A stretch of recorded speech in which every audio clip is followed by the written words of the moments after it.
বিসমিল্লাহির রহমানির রহিম। সদা সংগ্রাম ঐতিহ্যের সংগঠন, অপার তারুণ্যের সংগঠন, সবুজ বাংলার নন্দিত সংগঠন, গোটা ৫৬,০০০ বর্গ মাইল কিলোমিটার ধরে যে সংগঠনটি আরো ছড়িয়েছে। শিক্ষা ও প্রগতি প্রতিটি ক্যাম্পাস থেকে যে সংগঠনটি আরো ছড়িয়েছে।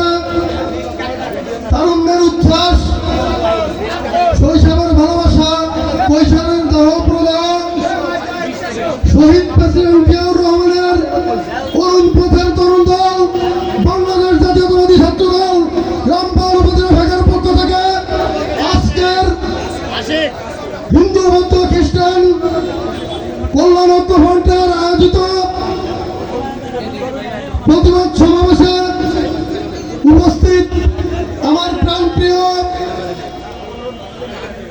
সংগঠন বাংলাদেশ জাতীয়তাবাদী ছাত্র দল সহ বাংলাদেশ জাতীয়তাবাদী দলের বিভিন্ন পর্যায়ের নেতৃবৃন্দ এবং প্রধান অতিথি হিসেবে উপস্থিত আছেন রামপাল মোল্লার গণমানুষের নেতা, রামপাল মোল্লার দুর্দিনের কান্ডারি, রামপাল মোল্লার আপসহীন নেতা, আমাদের প্রিয় আস্থাভাজন জনাব কৃষিবিদ শামীমুর রহমান শামীম ভাই আমাদের মাঝে উপস্থিত আছেন। রামপাল উপজেলা বিএনপির সভাপতি, সাবেক ছাত্র নেতা, বারবার নির্বাচিত সভাপতি শেখ হাবিবুর রহমান তুহিন ভাই আমাদের আজকের আলোচনা সভায় উপস্থিত আছেন। বাগেরহাট জেলা বিএনপির বিপ্লবী আহ্বায়ক এটিএম আকরাম হোসেন তালিম ভাই সহ উপস্থিত সংগ্রামী সুধীবৃন্দ, সবাইকে আমার অন্তরের অন্তরস্থল থেকে সংগ্রামী শুভেচ্ছা ও অভিনন্দন। আজকে আলোচনার বিষয় হিন্দু বৌদ্ধ খ্রিস্টান কল্যাণ ফ্রন্টের